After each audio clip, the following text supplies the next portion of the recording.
Hi everyone, and welcome to week 6 of the 10-week equestrian fitness program. As you already know, the exercises continue to get harder each week, but as we enter the second half of this program, I really want you to try to push yourselves even more. So if you're finding these exercises are still a little bit easy, there's a few other ways that you can continue to push yourself. The first recommendation is always going to be increasing the number of repetitions that you're doing. So for the majority of exercises, we're just starting with one set of 10 repetitions. If you're finding that too easy, then you're going to work up to 2 sets of 10 repetitions. And once that is easy, you work up to 3 sets of 10 repetitions. Once you can do that with ease, you have no pain, no muscle fatigue, no problems at all, then you move on to the second recommendation, which is increasing the amount of weight or resistance in the resistance bands that you are using in the exercises that require that. Of course, final recommendation is just using the more advanced option when I do give it to you. So we're going to go ahead and get started in this week's workout. We're going to start on our back. As always, you're going to keep that back flat into the ground. You're going to straighten your legs out and begin to lower towards the ground. And then pull up. You should feel that your lower abdominals are working, especially on the way down.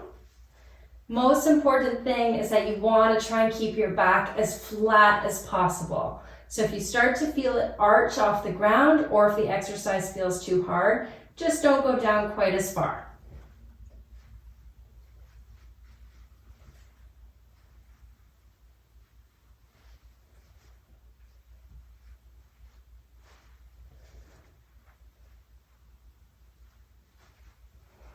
Two more.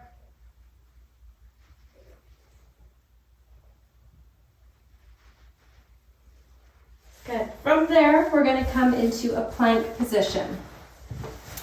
So I'll do this facing the camera so you can see. First option is doing it from your knees. This will be the slightly easier option. You're going to really engage your core, push through the ground to help stabilize through your shoulders as well. And you're going to tap your opposite shoulder.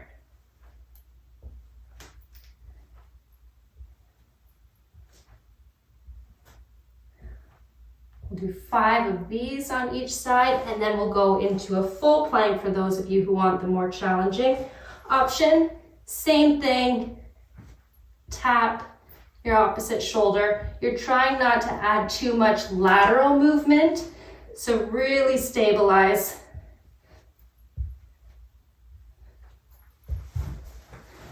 Good. Okay, the next option, I will be lying face down on the ground, so I'll talk a little bit about it before I get into that position. First thing, if you want to roll up a towel, you can put it underneath your forehead while you're lying down, just so your face isn't completely on the ground. We're going to do 3 variations of the next exercise. The only thing that changes is our arm position. This is going to change sort of which muscle fibers we're trying to strengthen. So with these ones that we're about to get into, we're really focusing on getting our shoulders back into a good posture, strengthening those muscles so they stay there while we're riding, but it's also going to help to strengthen our muscles surrounding our spine to keep us in a good posture. So I'll get down into it. The first option is with our arms over our head. Your thumbs are going to be up towards the ceiling, and you're just lifting your arms up.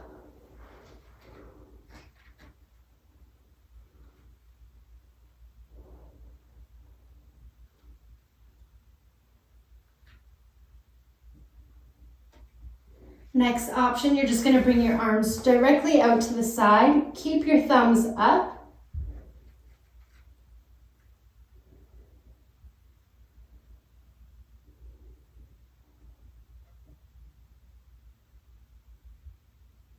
Good, and the last 10 are going to be with our hands down at our side.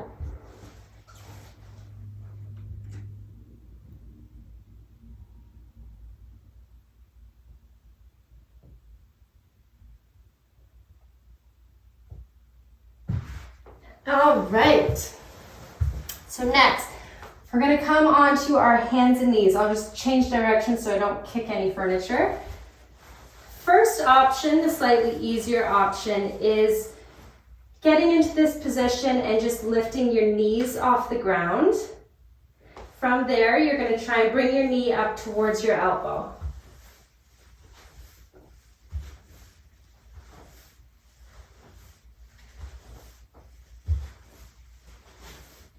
And again, it's all about stability.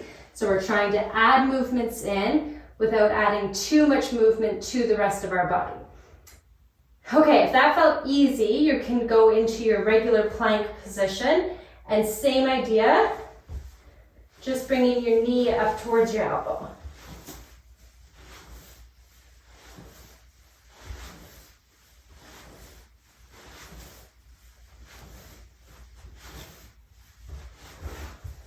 All right. Next, we're going to need our resistance band. So we're going to do a variation of bird dog, which you're all very familiar with now. So how you'll do it, one hand is going to stabilize the band on the ground. So you just keep your weight down on it. The other end is just going to hold on to the band because it will be moving. So if I start with my left leg coming back, your right arm is going to pull back through the band at the same time. And you're going to do 10 repetitions of that, trying to keep yourself in your nice neutral position through the back.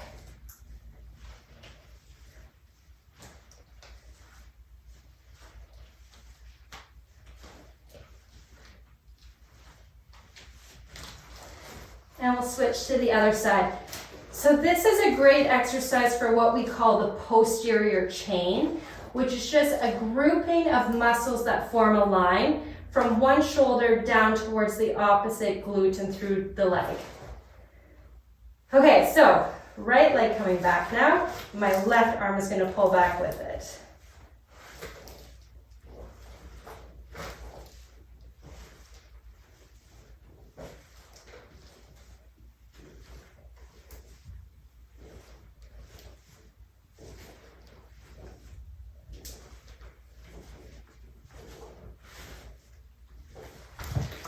All right, we're going to get into standing now.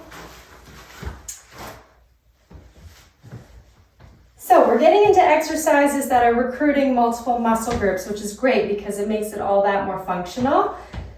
So the next one is going to be a combination of just a regular partial squat.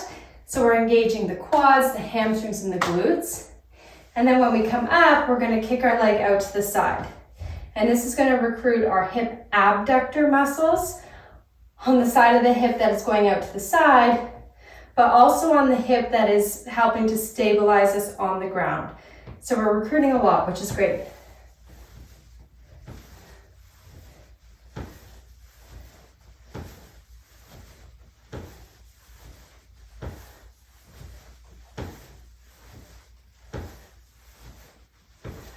Also challenges your balance a little bit since you are going onto one leg. We're going to do the same thing, opposite leg. If this feels too easy, you could do it with a TheraBand around the knees, just to add some resistance.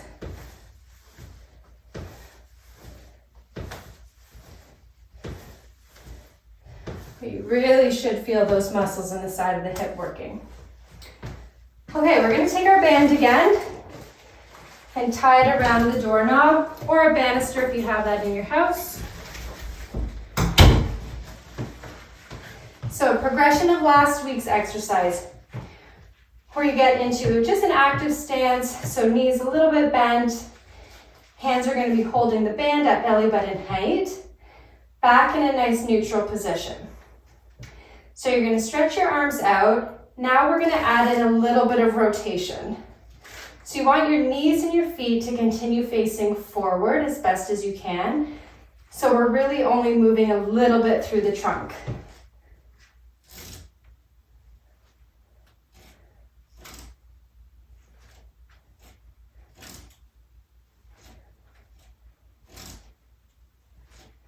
And this will help to strengthen some of our core muscles.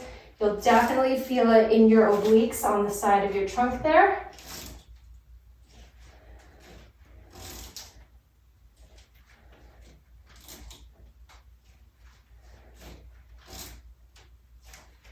Good, we'll switch and do the opposite direction.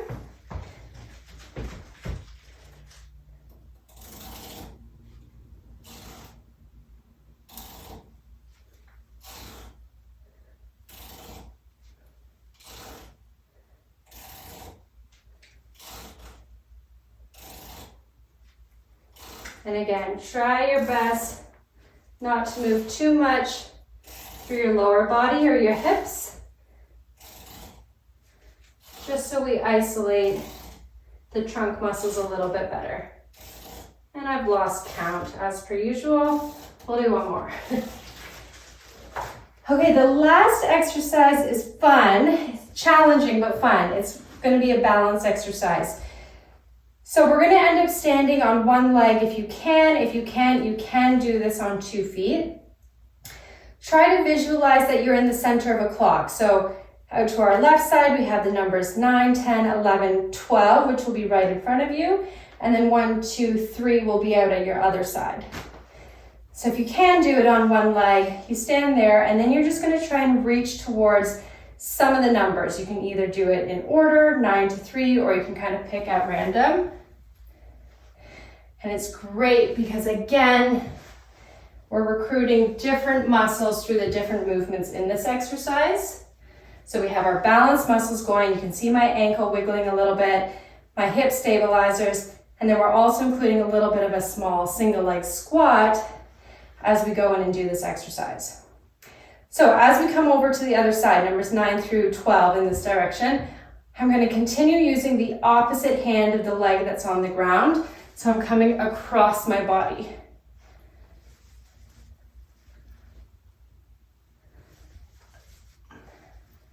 Okay, we're going to switch over to the other leg. You will find that you have one leg that is easier and harder than the other, and that's just because we all have a dominant leg. So this will be my harder leg, so you may see me work a little bit more on this side.